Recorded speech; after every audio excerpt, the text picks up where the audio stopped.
50 थांगासिनो स्पिकिरिफोर खालामना हरबानो जाबाय थाब थाबनो आंनि एन्टारटेनमेन्ट फेमिलिफ्रा एन्टारटेनमेन्ट फेमिलिनि नाम लानानै हरबानो जायो आरो गोसो गोथारै सापर्ट खालामलायाबा बर'जों बर' आरो मा बिलाइ टेनसाम गोजा बाक्सानि होनावा औ बाक्सानि जोङो दा गोरबो खुंगुरखौ लोगो हमहैगोन एसे फार्स्टआवनो माने जोंनिथिंनिफ्राय बेयाव माने क'क्राझाराव फरायनो थाफैबाय नालाय बेयो गोरबो खुंगुरा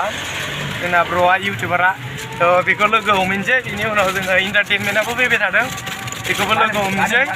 ओमफ्राय थांसै आरोना जोङो रिंकि आब'खौ बुंहरदोंमोन रिसिभ खालामाखै दा मा जायो नायनोसै दसे उनाव नै लाबियाव नेथ'नो होदों गोरबो खुंगुर ब्र'आ फैगासिनो ओमफ्राय आब' रियानि न'आ ओइ नै बेनो नै जों खिन्थु थांनो लुगैदोंमोन हाबनो मोननाया जादों दा र' आङो ओरैजाय केमेराखौ बेक खालामना देखायहरनो नोंथांमोननो ओइ नै फैबाय जोंना गोरबो खुंगुर ब्र'आबो फैगासिनो ओरैजाय उनथिं नै र' नै गाइस बे ब्लु कालारा जोंना आब' रियानि न'आ बेनो नै डेन्जारखालै न'आनो फाग्लासो बिल्डिंसखा जोंना गोरबो खुंगुर ब्र'आ फैबाय मैया बेसो हेल्प खालामदों जोंखौ जोङो गोदाव सोराव जाजोब्बायमोन रुमबो गैया जेबो गैया welcome to Kokrajhar thank you ब्र' एकदम हेल्प खालामनो थाखाय दे दाइजों जमा थांसै आरोना कालचारेल कमप्लेक्स कालचाराव दा थांफिनायाथ' न'आवसो थांफिनसिगोन बायदि मोनबाय बिदिसो दे नोंसोरनि बेनोथ' ब्र' गैयाबा नै जों मैया गोदाव सोराव जासिगौमोन ये तो हमारा फर्ज है ना हमारी जगह पे आकर कोई भटक रहे तो हम कैसे रहेगा बिदिनो बुंनांसिगोन दा ब्र'आ माने फैदोंमोन कालचारेल कमप्लेक्सआव जि लिटारेचार फेस्टिभेल जागासिनो स' नों देखायबायना ओं देखायदों मैया देखायबाय मोनसे हगारबाय आं आदसा ओमफ्राय दिनैबो बारा गैखायाब्रा बारा गैया दिनैबो 3थासोआवनो जोबगोन खोनादों ओमफ्राय कालचारालाय फार्स्ट खालिनो जाखाबाय बारा इसिबां मानसि जायाखैनो माने इसिबांलाय मिया हराव जानायालाय मिया मोनसे माबादोंमोन सावथुन बायदि दंमोन आरो मोनसे लाइभ माबा खालामनाय थियेटार बायदि जों बारा हराव लासि थाजाया बे मेनेजारा लिहरबाय थाबायना केरलाथिनिया ओंखायनो फैथारबाय दे दा इन्टारटेनमेन्ट वर्ल्डआ फैगासिनो जोंना नोंथांमोननि थाखायबो बिराद स्पेसियेल पार्सन बेबो देखायगासिनो आं नोंथांमोननो नेदो दसे लाथाव फाग्ला फैगासिनो जोंना नालि मोनामग्राया इन्टारटेनमेन्ट वर्ल्डआ नोंथांमोनाथ' सिनायखायो सोरनिबा थाखायथ' फेभरेट खादां थ' गाइस नोंथांमोननो देखायनोसै आङो नुसिगोन नोंथांमोना दसे उनाव मन्थ्र रायग्राखौ दिनै फाइनेलि रियेलाव लोगो मोनसिगोन आरोना ओमफ्राय जोंना गोरबो खुंगुर ब्र'खौथ' लोगो मोनखाबायानो बेयावनो बे नङाबाथ' आरो जोंनिया जाखायामोन मैयानि दिनाव ओमफ्राय दिनै फाइनेलि जोङो दा देखायनोसै आरोना इन्टारटेनमेन्ट वर्ल्डखौ थ' नायलांबाय थादो फाइनेलि मोनफैबाय इन्टारटेनमेन्ट वर्ल्ड ब्र' नै बिथिंजाय मैयानिफ्रायसो नेबाय थाबाय नै गाइसमोन मैया लोगो मोनखायाखैना आंखौ मोनाखैथ' आरो मोनायाव मोनाखैना आं नों बायदि फन हरनानै हरसिमहालागै नेबाय जों बेलासि आं नों बायदि सासे दस्रा नुनाय बायदि मोनदां गैया माबाया बे केयारलस नामा बेनि मेनेजारा लिहरनाय थानायखायनो फैथारबाय थानाय थ' गाइस फाइनेलि नै जोंना इन्टारटेनमेन्ट वर्ल्ड जाहरलायबावसै एसे गोसो गोथार बोरै थांगोन दायोलाय दायो दिनै माबायावसो जासिगोन 6टायाव बङाइगावआव थांगोन ओमफ्राय बङाइगावआव थांनानै गाबोन गाबोन थांसै इउटुब चेनेल दं नामा दाबो औ बारा गैया साबस्क्राइबार 6K ल'सो दङ दा 6K दं बरिया ओमफ्राय मा नाम फुर ब्लग औ नै खोनाबाय दा फुर ब्लगनि इन्टारटेनमेन्ट फेमिलिफोर एसे नुसनबायोबा गावसिलाजोबना हर आरोना स्पिकिरिफोर खालामना हरबानो जाबाय थाब थाबनो आंनि एन्टारटेनमेन्ट फेमिलिफ्रा एन्टारटेनमेन्ट फेमिलिनि नाम लानानै हरबानो जायो आरो गोसो गोथारै सापर्ट खालामलायाबा बर'जों बर' आरो मा बिलाइ टेनसाम गोजा बाक्सानि होनावा औ बाक्सानि ओमफ्राय नै गाइस फाइनेलि लोगो मोनना बिराद गोजोननाय मोनबाय जोंना इन्टारटेनमेन्ट वर्ल्ड माने मबाइलाव नायनानै बिराद इन्ट्रेस्ट नांखायो नालाय ओमफ्य रियेलाव दा लोगो मोनबाय साबसिनबावसो हेन्डसामखाबो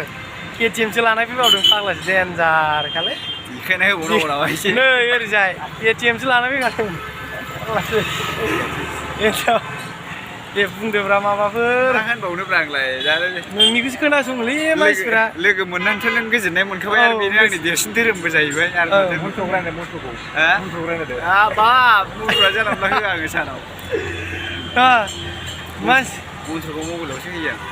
मानसियाथ' जों आंना भिउवार्सफोरा दा जोंना इन्टारटेनमेन्ट वर्ल्डखौसो नायनो लुबैखानानैसो नायखागोनदां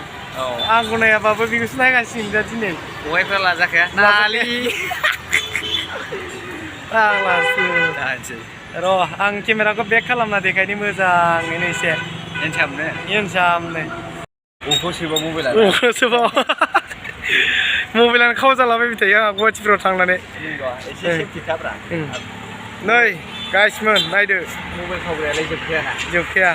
आलासि जाफैदो जोङो बेहाय सोरनावबा आब'नाव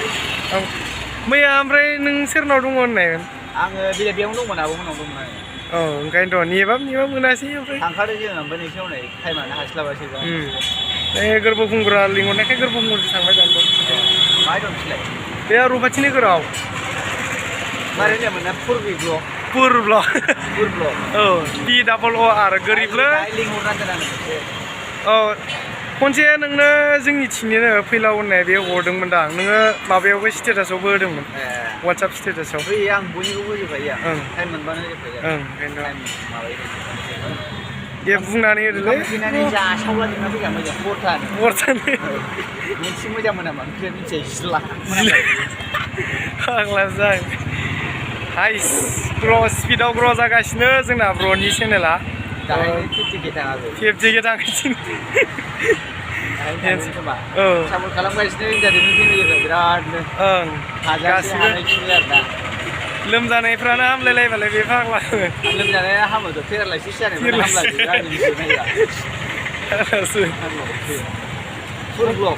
पुर ब्लक ओरैनो बांसिन ब्लगिंसो बानायखायो ब्लगिं माने आंना एसे मा होनो एनिथिं एम जादाखौ सिनायो दा बे बेनिजों एसे सेम जायो आरो कन्टेन्टआ खालामलांबाय थाबा जायो ओंखायनोथ' देरलाङोना फिथाइया गोदैनो ओरै दे फंनैसो बुंनानै होदो दैजों थाबासो माबा जायो नालाय साक्सेस जायो नालाय मानसिया बेबायदि आरो बिराद कन्ट्रल थानांगौ मानसिया कन्ट्रल थाबानो बिदिनो मानसिया साक्सेस जाहैखायो आरो ना गासैबाबो कन्ट्रल थानांगौ आरो रागाफ्रा कन्ट्रल थाजोबनांगौ जों कन्ट्रल थानो सोलोंग्रा जाबाय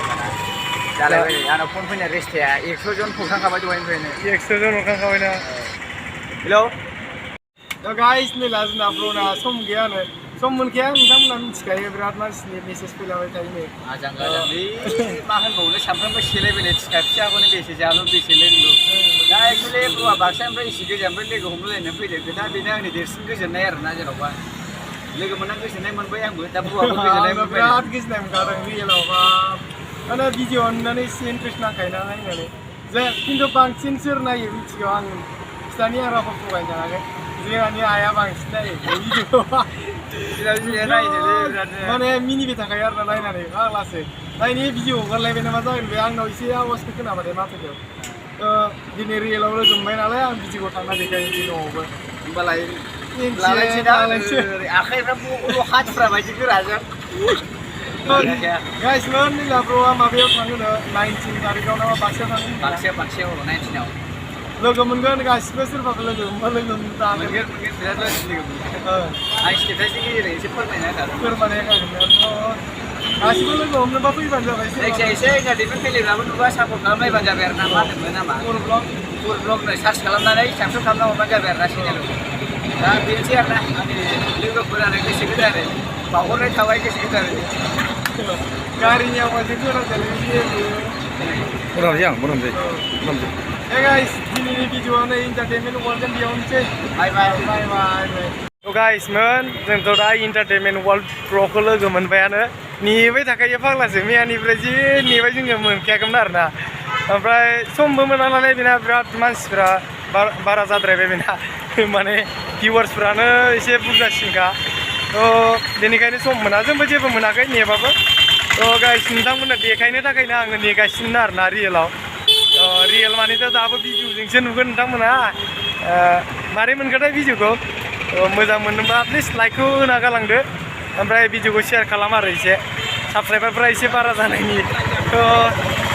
गाइस दिनैनि भिडिअखौ आं बेखिनियावनो दोननोसै इन्टारटेनमेन्ट ब्र'जों ओमफ्राय जोंना आब' रिंकिया लिंहरदों ओमफ्राय आब' रिंकिखौ लोगो हमनोसै बेखौ नोंथांमोना नेक्स्ट भिडिअआव देखायगोन आङो नोंथांमोना नेनानै थादो भिडिअखौ रिंकि आब'निखौ थ' जोंना इन्टारटेनमेन्ट वर्ल्ड ब्र'खौथ' लोगो मोनबायानो नुखांखाबाय नोंथांमोनाबो थ' दिनैनि भिडिअआ बेखिनियावनोसै बाय बाय गाइसमोन